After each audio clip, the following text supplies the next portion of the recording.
ബജറ്റിന്മേലുള്ള ധനാഭ്യർത്ഥന ചർച്ചകൾക്ക് നിയമസഭയിൽ നിന്ന് തുടക്കമാകും. അജണ്ടകൾക്ക് പുറത്തുള്ള രാഷ്ട്രീയ വിവാദങ്ങളും സഭാതലത്തെ ചൂടുപിടിപ്പിക്കും.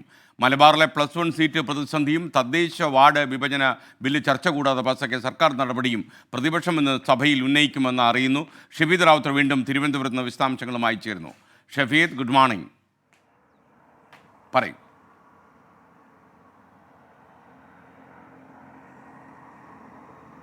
Good morning. ഇന്നലെ നമ്മൾ കണ്ടതാണ് സഭാതലം പ്രക്ഷുബ്ധമാകുന്നത്. സ്വാഭാവികമായും ഇന്നും വലിയ രാഷ്ട്രീയ വിഷയങ്ങൾ ഇതുമായി ബന്ധപ്പെട്ട പ്രതിപക്ഷം നിയമസഭയിൽ ഉന്നയിക്കുമെന്നുള്ള കാര്യത്തിൽ തർക്കമില്ല. 2024-2025 സാമ്പത്തിക വർഷത്തെ ബജറ്റിന്മേലുള്ള ധനാഭ്യർത്ഥന ചർച്ചകൾക്കും വോട്ടെടുപ്പുമാണ് ഇന്ന് തുടക്കമാകുക. ഇന്നത്തെ പ്രധാന അജണ്ടയും അതാണ്. ചർച്ചകൾക്കൊക്കെ ഇന്ന്, അതായത് ധനാഭ്യർത്ഥനയുമായി ബന്ധപ്പെട്ട ധനബില്ലുകളുമായി ബന്ധപ്പെട്ട ചർച്ചകൾക്ക് ഇന്ന് തുടക്കം കുറിക്കും. അതേസമയം മലബാറിലെ +1 സീറ്റ് പ്രതിസന്ധി വിഷയമാണ് പ്രതിപക്ഷം ഇന്ന് അടിയന്തര പ്രമേയമായി കൊണ്ടുവരാൻ ആലോചിക്കുന്നത്. ഇന്നലെ തദ്ദേശ വാർഡ് വിഭജന ബില്ല് പ്രതിപക്ഷ ബഹളങ്ങൾക്കിടയിൽ ചർച്ച കൂടാതെ പാസ്സാക്കിയിരുന്നു. അതിനെതിരെ വലിയ തരത്തിലുള്ള വിമർശനം ഇതിനോടകം തന്നെ ഉയർന്നിട്ടുണ്ട്.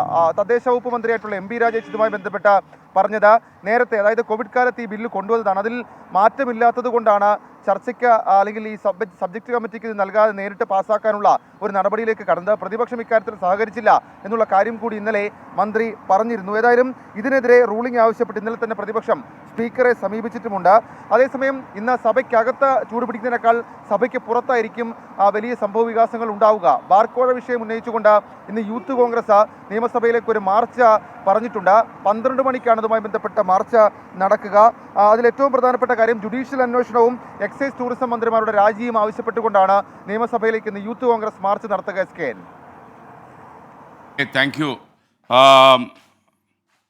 KK ഷുക്കൂർ പറയുന്നു, ജലീൽ കണ്ണമംഗലത്തിന് കമൻറ്റിൽ വന്ന് പറയേണ്ട ഗതികേടോ? ജലീൽ കണ്ണമംഗലമല്ല, ജലീൽ മലപ്പുറമാണ് ഇതിൽ അഭിപ്രായം പറഞ്ഞത്. അതുപോലെ വൈഷ്ണ ബാഹുലയൻ പറയുന്നു, SKN good morning. Prakash Babu sir, അങ്ങയുടെ സന്തത സഹചാരിയും സുഹൃത്തുമായതുകൊണ്ടല്ലേ അദ്ദേഹത്തിൻ്റെ പക്ഷം പിടിച്ചത്? SKN സംസാരിക്കുമ്പോൾ സ്വന്തം സ്ഥലവാസി എന്നുള്ള ഒരു പരിഗണനയും അതില്ലേ? താങ്കൾക്ക് അറിയാത്ത കാര്യം ഞാൻ പറയാം. ബിനോയ് വിശ്വം, ഈ CPയിലെ മുല്ലക്കര രത്നാകരൻ, N രാജൻ, VS സുനിൽകുമാർ, അതുപോലെ K രാജൻ, അദ്ദേഹം നമ്മുടെ വിദ്യാർത്ഥി കൂടിയാണ്. ഇവരെല്ലാവരും എനിക്ക് അടുപ്പമുള്ളവരാണ്.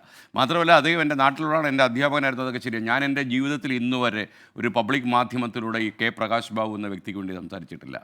എന്നാൽ ഇപ്പോൾ 100% അദ്ദേഹത്തോട് കാണിച്ചത്, ബിനോയ് വിശ്വം കാണിച്ചത് അനീതിയാണ് എന്ന് പൂർണ്ണ ബോധ്യമുള്ളത് കൊണ്ടും അദ്ദേഹം ഒരിക്കലും ഇത്തരം ഒരു അധികാര കസേരയ്ക്ക് വേണ്ടി അദ്ദേഹം അടിപിടി കൂടില്ല എന്ന് സത്യസന്ധമായി അറിയാവുന്നതുകൊണ്ട് മാത്രമാണ് ഞാൻ ഈ അനീതിക്കെതിരെ സംസാരിച്ചത്. കാരണം ഈ CPയിൽ ഇത്രയും കാലം പ്രവർത്തിച്ച അദ്ദേഹത്തിന് വലിയ അവസരങ്ങൾ കിട്ടിയിട്ടില്ല എന്നതാണ് യാഥാർത്ഥ്യം. ഇപ്പോൾ അദ്ദേഹത്തിന് 69 വയസ്സായി എന്നാണ് എൻ്റെ ഒരു കണക്കുകൂട്ടൽ. ഇനി എന്നാണാവോ CPക്കാർ അദ്ദേഹത്തെ പരിഗണിക്കാൻ പോകുന്നത്? അപ്പോൾ അർഹതയുള്ളത് പോലും കിട്ടാതെ പോകുന്ന ഒരുപാട് നേതാക്കന്മാർ നമ്മുടെ ഇടയിലുള്ളപ്പോൾ വളഞ്ഞ വഴിയിലൂടെ ഈ അധികാര സ്ഥാനങ്ങൾ പിടിച്ചുപറ്റുന്ന നേതാക്കന്മാർ വലിയ തലക്കെട്ടുകൾ നേടുന്ന ഒരു കാലത്ത് നമ്മൾ ഈ അപ്രിയ സത്യങ്ങളൊക്കെ പറയണം എന്ന് തന്നെയാണ്. അതിൽ തലവാസിയാണോ ശത്രുവാണോ നോക്കേണ്ട കാര്യമില്ല എന്നാണ് ഞാൻ വിശ്വസിക്കുന്നത്. അപ്രിയമായ സത്യം പറയാൻ പഠിച്ചാൽ ഈ കക്ഷി രാഷ്ട്രീയക്കാർ തന്നെ നേരെയാകും എന്നാണ് എൻ്റെ വിശ്വാസം. ഇപ്പോൾ പലർക്കും അങ്ങനെ പറയാൻ പേടിയുള്ളത് കൊണ്ടല്ലേ പല ആളുകളും ഇങ്ങനെ രക്ഷപ്പെട്ടു പോകുന്നത്.